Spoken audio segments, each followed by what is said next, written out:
Okay, I'm back and I got my dogs fed and I got my husband fed, so we're okay to go ahead and pick up again where we left off. So I am going to, I'm going to have to rethread my machine here.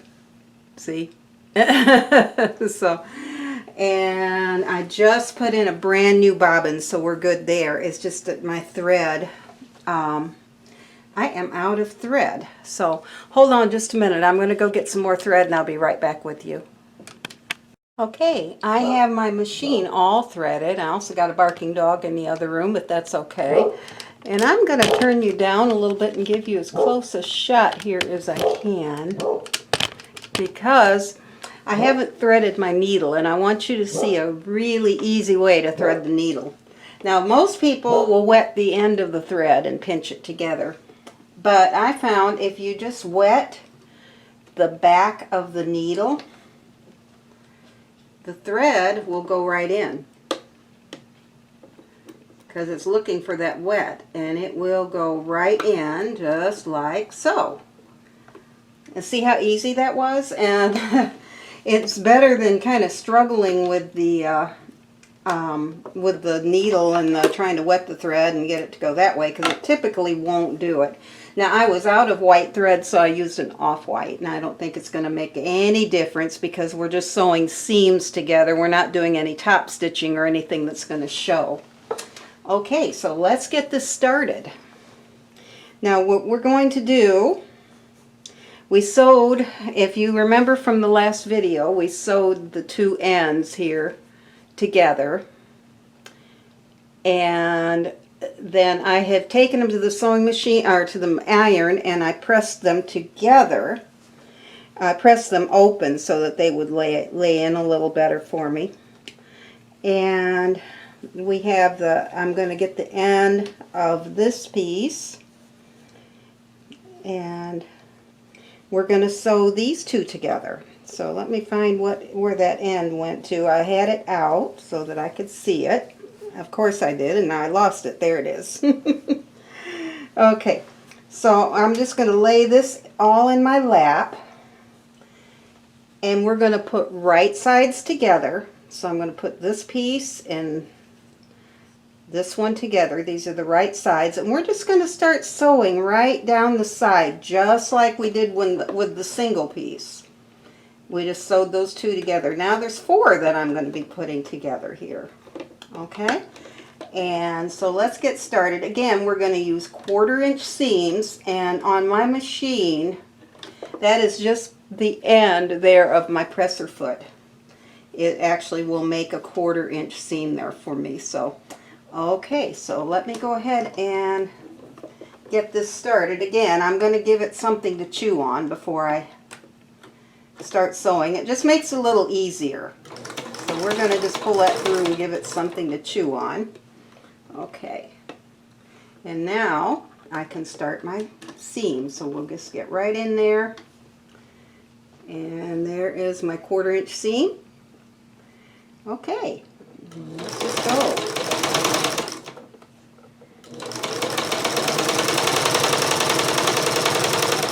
That's why I said with this particular quilt, if you can sew a straight line, you can make one of these quilts really easily.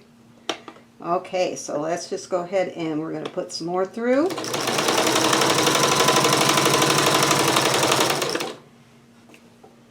Okay, and I'm going to put just a little more because I want to stop and try and show you if you can see exactly what we're doing. A little bit more here. Okay, what I'm doing now is, you see, I am sewing those two pieces together into 4 pieces. Okay, so I'm going to continue this, and when I get down to the bottom, I will show you what we're going to do. Okay, I'll be back shortly. Okay, I am down to the last few inches on this particular seam. So let me just finish this off, and then I'll show you what we're going to do. Here we go.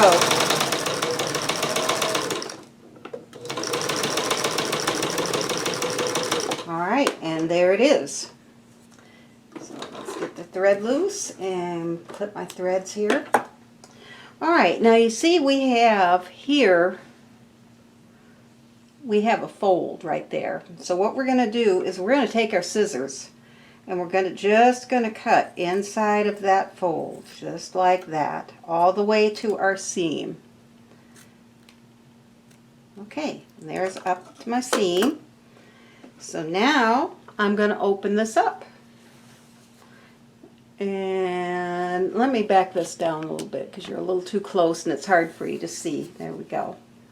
So you see how that's starting to come together. We have another strip, this time it's 4 wide. 1, 2, 3, 4. So what I'm going to do is I'm going to take this pile of strips, as you can see over here, and I'm going to go to the sewing machine, to the ironing board, not the sewing machine. I'm going to go to the ironing board and I'm going to press this open just like this all the way down. Okay, just like that. And when I get this pressed open, I'll be back. Okay, I'm back, and I bet you can't guess what's going to happen next. We are going to put our other 2 ends together. And just like that, and we're going to sew right down the side again. And when we get to the bottom, we're going to cut the fold and we're going to open it up, and it'll be twice as wide as it was. So we are getting there slowly but surely. So let me turn this down again so you can see.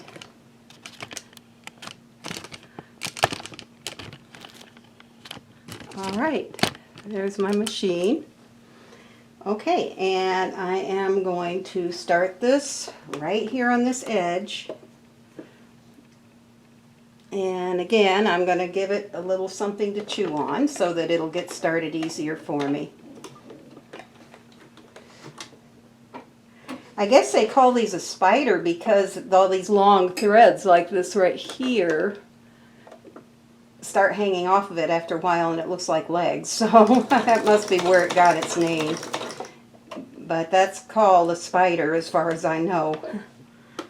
Okay, and I'm going to go ahead, and again it's going to be 1/4 inch seam just past my presser foot right there. Alright, and we are going to get this started. So let me just get going on this. See how easy that little spider makes it to get going. And we're just going to keep my material just right at the edge of that presser foot, and that'll be my 1/4 inch mark.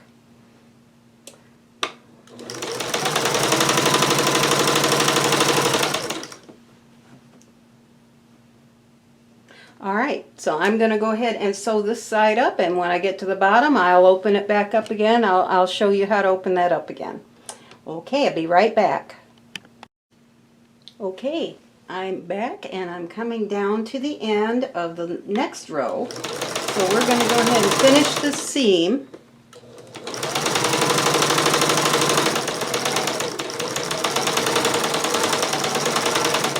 I'm being very careful to stay at that 1/4 inch mark on my seam.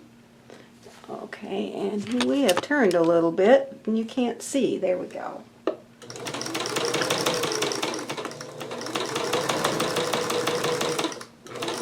Okay. Alright, I'm going to take that loose and clip that thread. Alright, and we are going to find our open side. Let me turn this a little bit so you can see. I'm going to find our open side, which is right here. And we're going to just kind of crease that with I'm going to crease that with my fingers a little bit. And I'm going to cut right along that crease all the way to the other side to my seam. I'm not going to go past my seam. I'm just going to cut up to my seam. Okay, so here we go. Whoops, there we don't go. Hold on, there we go. Alright.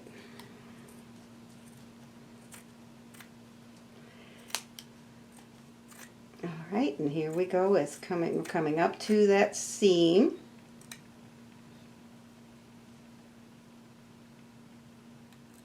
Okay, and there we have it. So now we're going to open it up. Okay, and now you can see it is starting to take shape. Let me hold this up a little bit so you can see it better. Okay, hold on a minute.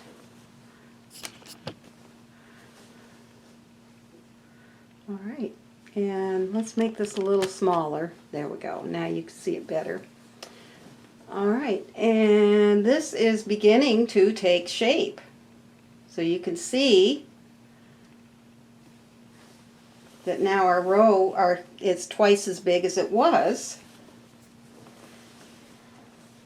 Okay, and we are going to do exactly the same thing that we did a little while ago. We are going to put the ends together.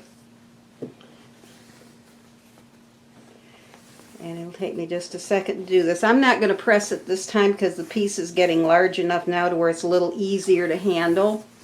When you're only working with a piece that's 1 or 2 strips wide, it gets a little hard to do. So, okay, so I'm going to get to my end, which is right here. All right, and I'm going to put these ends together, just like that.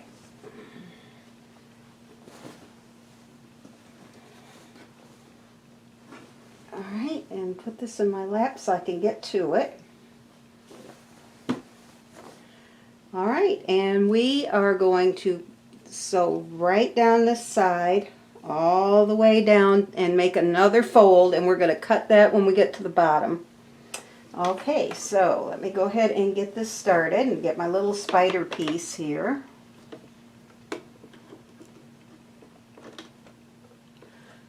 Okay, here we go. Okay, there was my spider. Now I'm just going to put this piece under and make sure that I am lined up with the edge of my presser foot, which I am. Okay, and make sure my fabric is lined up, and it is. Alright, let me get this started. And there we go. We are off.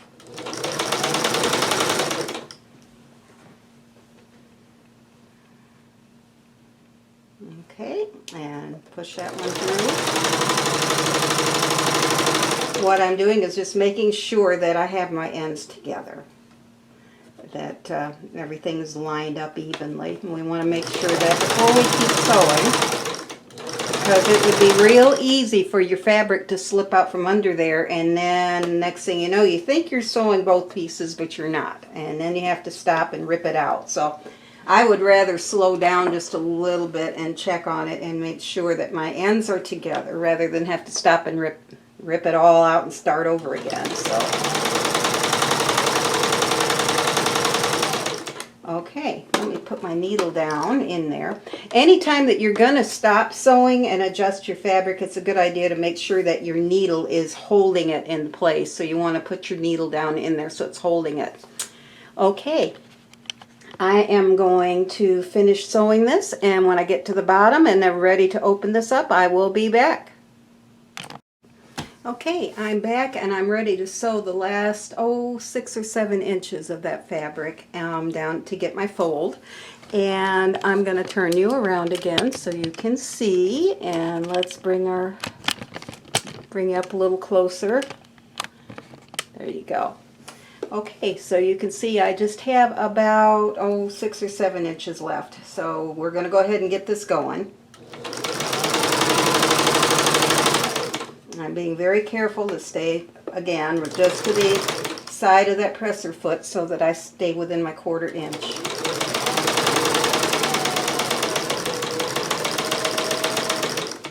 And there we go. Alright, this little machine is such a workhorse. I can't believe I've had it as long as I have and haven't had any trouble with it, hardly at all. Okay, so now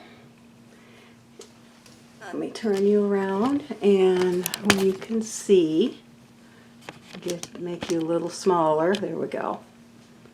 And you're a little farther away. Okay, so here's the seam side right here, and here is the open side here. So again, I'm going to make a little crease with my fingers, just kind of finger press this. And I'm going to take my scissors and go right along there again where I made my finger seam here, or pressed in that seam with my fingers. Okay, and here we go.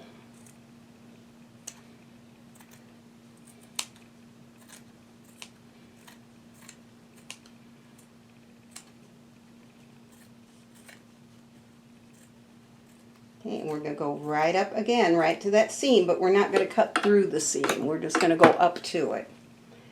Okay. And boy, it's getting there. So, okay, and I'm going to pull this down. It looks like I'm only going to have to do this one more time. So let me double check this to make sure.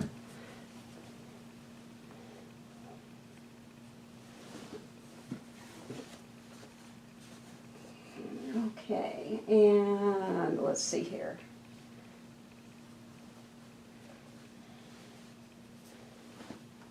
Yep, I think this is going to be our last long seam that we do before I get this ready to make, it'll be ready to make a quilt sandwich, and I'll tell you about the quilt sandwich in a bit, but okay, I am going to put this last seam in, and I will be back.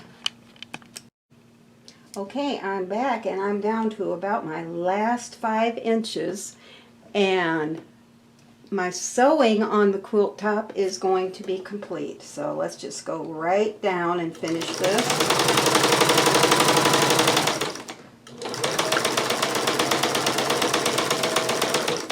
All right, there we are. And our quilt top, the sewing end of it is done. Okay, so I'm going to turn you back around here and make you smaller. There we go. All right, so now I have to do the same thing I did a minute ago. I'm just going to kind of hold this out and finger press this right down. So I'm going to press a little seam in with my fingers. Okay, and now I am going to cut. So I'm going to start here again on the open side, and we're going to cut all the way over to our seam. And not cut through the seam, but we're just going to cut up to it. Okay, and we are getting there.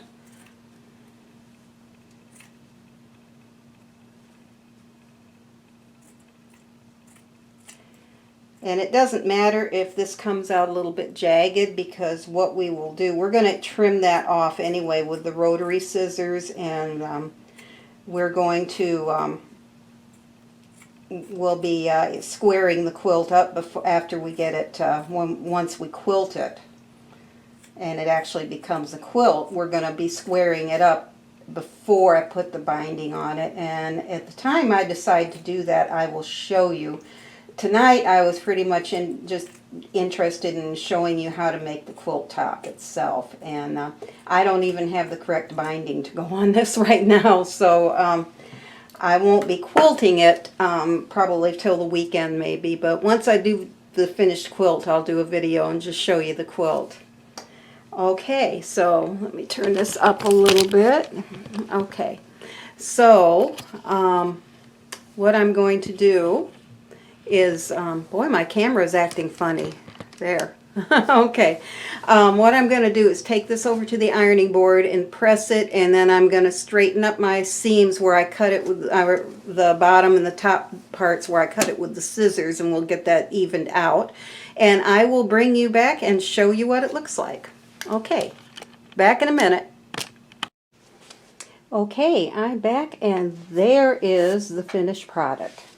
Now, this is a king-sized bed, so this should give you a general idea about what size you end up with when this is all finished. But you can see all the different colors, And the little slashes where we sewed this on a 45-degree angle, like right here and right here.